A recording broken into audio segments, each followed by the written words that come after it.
Apprendre à installer et configurer MySQL Workbench proprement sur Windows. Bienvenue mes amis du dev.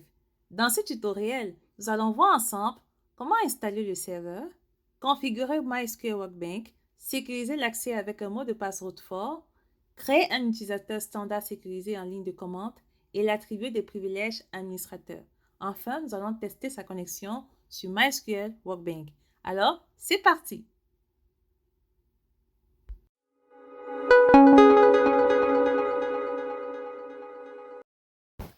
Voici comment installer MySQL sur Windows. Première étape, nous allons télécharger le bon installateur. D'accord? Parfait. Alors, ouvrez votre navigateur Chrome.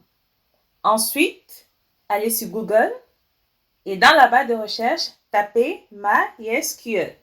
On appuie sur la touche Entrée. Parfait. Ensuite, on va aller sur le site de mysql.com. On clique sur le lien. Parfait. Ensuite, nous devons aller dans l'onglet Download pour télécharger. D'accord? On clique dessus. Parfait. Ensuite, on va scroller en bas et on va chercher MySQL Community Edition. OK? Pour télécharger l'installateur MySQL en version gratuite ou en version open source. D'accord? Parfait. On clique sur Download. Parfait. Donc ici, il faut cliquer sur MySQL Installer for Windows parce qu'on veut installer MySQL sur Windows. D'accord? Parfait. On clique dessus. Parfait. Ici, on a la version la plus récente. Il faut toujours sélectionner la version la plus récente. Ensuite, rassurez-vous que le système d'exploitation qui est choisi ici correspond bel et bien à Windows. D'accord? Parfait. Donc ici, vous ferez face à deux fichiers .msi. D'accord? Le premier fichier pèse 2.1 actuellement et le deuxième fichier pèse 565.9 mégaoctets. D'accord? Mais on va choisir le fichier le plus lourd. Donc, on va choisir celui-ci. D'accord? Parfait. Alors, pourquoi vous devriez choisir le fichier lourd? Vous devrez choisir le fichier le plus lourd. Pourquoi? Parce qu'il contient tous les produits MySQL comme le serveur, Workbench, Shell, directement intégrés dans le package. D'accord? Parfait. Alors, on va cliquer sur Download. Parfait. Ici, on va cliquer sur No Thanks, Start my Download pour éviter de créer un compte sur Oracle. Parfait. On va attendre que le téléchargement soit complété. Super. Donc, on va aller dans le dossier où l'installateur a été téléchargé. On clique dessus. Parfait. Étape 2. On va lancer l'installateur MySQL que nous venons de télécharger. D'accord? Parfait. Alors, le fichier s'appelle .msi. On va double-cliquer dessus. Parfait. On va donc passer à la configuration de MySQL. Par défaut, Server Only est sélectionné. Mais je vous recommande de choisir l'option Full. D'accord? L'option Full va vous permettre d'installer simultanément le moteur de la base de données MySQL Server, MySQL Shell, MySQL Router, MySQL Workbench qui est utile pour une interface graphique. D'accord? Parfait. Ensuite, on va cliquer sur Next. Parfait. Lorsque nous allons installer MySQL, tous ces produits associés à MySQL seront installés. D'accord? Parfait. Alors, on clique sur Execute.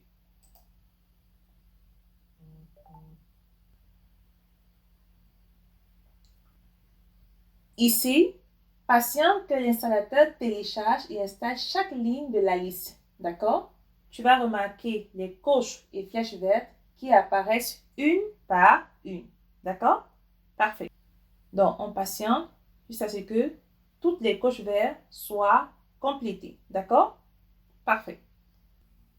Parfait. Toutes les coches sont vertes. On va cliquer sur Next. Parfait. Ensuite, on va cliquer sur Next. Ici, il s'agit de la configuration du type de serveur et de réseau.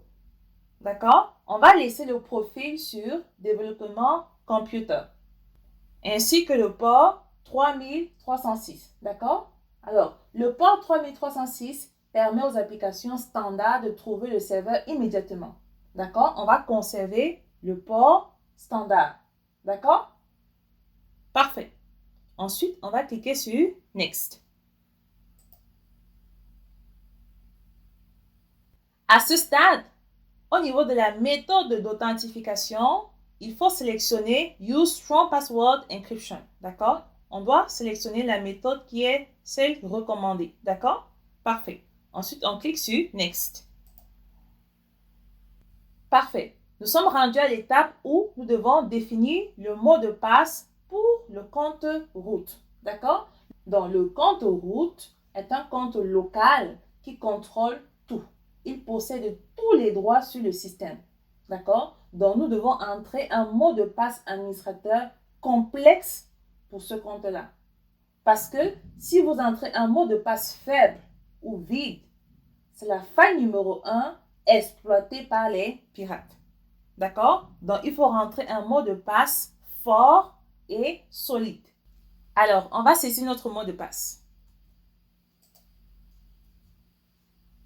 Parfait. Donc, vous pouvez voir que notre mot de passe, il est fort. D'accord? On a strong. On clique donc sur Next. À cette étape, on doit laisser les paramètres cochés par défaut. D'accord? Et on va cliquer sur Next. D'accord? Parfait. Cliquons sur Next. Parfait. Ici, on a la confirmation que MySQL Server a été installé avec succès. On va cliquer sur Finish. Ensuite, on va cliquer sur Next. Finish. Next. Parfait. Ici, on va ressaisir le mot de passe que nous avons saisi antérieurement pour tester la connexion. D'accord? Parfait. On clique sur Check. Parfait. Donc, la connexion est réussie. On va cliquer sur Next. On clique sur Execute.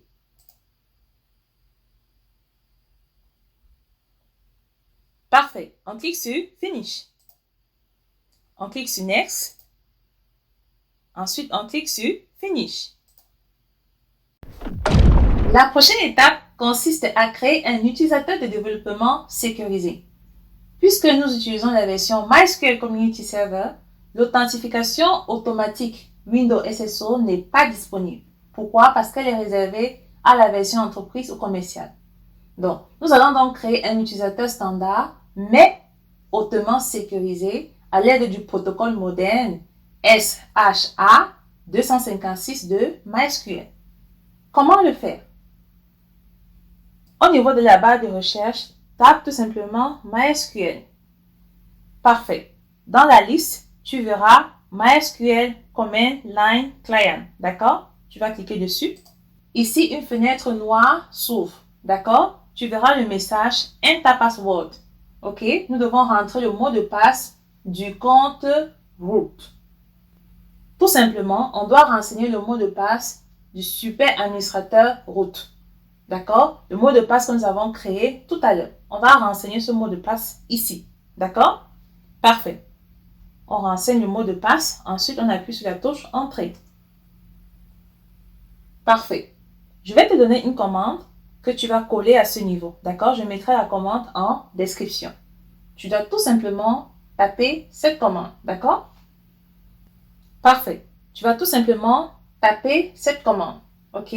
Ici, on va mettre notre nom. Et ici, on va mettre un mot de passe. Alors, cette commande va nous permettre tout simplement de créer un utilisateur hautement sécurisé. D'accord?